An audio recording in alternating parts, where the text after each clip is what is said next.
इसीलिए शांति के कबूतर उड़ाने का वादा करने और दोस्ती के कागजात पर दस्तखत के बावजूद उसने लद्दाख से अरुणाचल तक एलएसी पर परमाणु बम तैनात कर दिए, जिसे करारा जवाब देने के लिए आज सुखोई MKI-30 उसने फॉरवर्ड एयरबेस पर उड़ान भरी।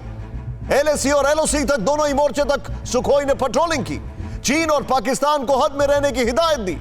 कल भी हमने आपको दिखाया था कि भारत और चीन तनातनी के बीच राफेल और मिराज समेत कौन कौन से भारतीय फाइटर प्लेन और फाइटर हेलीकॉप्टर एलएसी पर अपना दमखम दिखा रहे हैं। यह तो रही भारत की वायु शक्ति, जिसके नाम से चीन ने अपना खेल खराब होता देख रहा है, लेकिन अभी भी वो अपना बोरिया बिस्तर बांधने को तैयार नहीं। देखिए, करीब 4000 किलोमीटर लंबी एलएसी पर ड्रैगन की हाफती नई साजिश।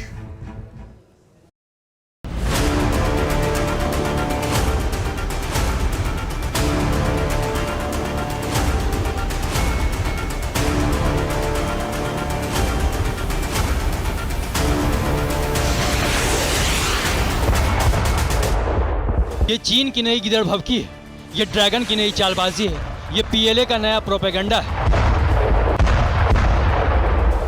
नो एक्शन एग्रीमेंट पर हस्ताक्षर करने के बाद चीन ने लद्दाख में सैन्य तैनाती बढ़ाई। पैंगोंग के पास चेंगडू J-20 बमवर्षक विमान को तैनात कर दिया।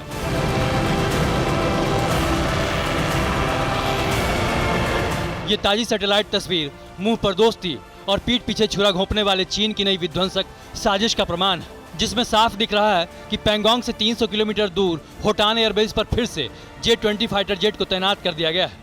दरअसल ये ड्रैगन आर्मी की खिसियाहट है।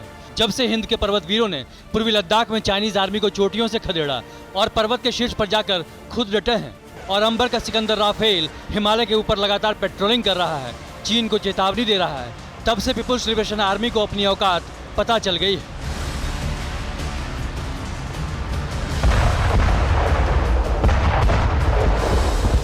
राफेल के डर से ही पीएलए खेमे में खलबली मची है और बार बार चाइनीज फाइटर प्लेन J-20 का दिखावा किया जा रहा है।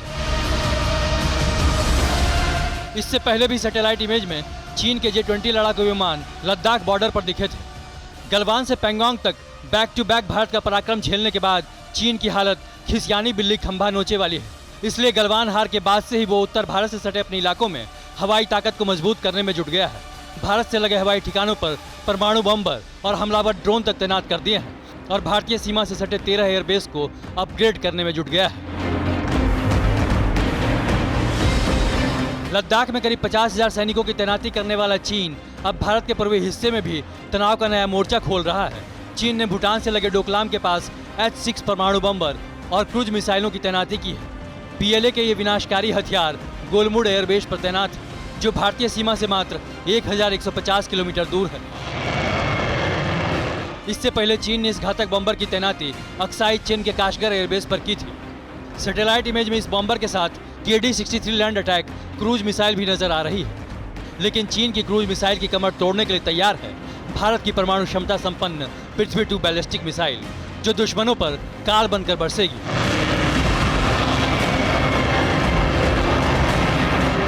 सरफेस टू सरफेस मार करने वाली ये मिसाइल करीब आधा टन वजनी परमाणु बम ढोने में सक्षम है। 150 से 600 किलोमीटर तक वार कर सकती है। पृथ्वी सीरीज की 3 मिसाइलें हैं। पृथ्वी 1 जिसकी मारक क्षमता 150 किलोमीटर है, पृथ्वी 2 की रेंज 350 किलोमीटर और पृथ्वी 3 की मारकता 600 किलोमीटर तक। और ये मिसाइलें भारतीय वायुसेना और थल सेना दोनों के बेड़े में शामिल है। भारतीय वायुसेना पूरी तरह से ट्रेंड है और पूरी तरह से तैयार है नाइट ऑपरेशंस के लिए।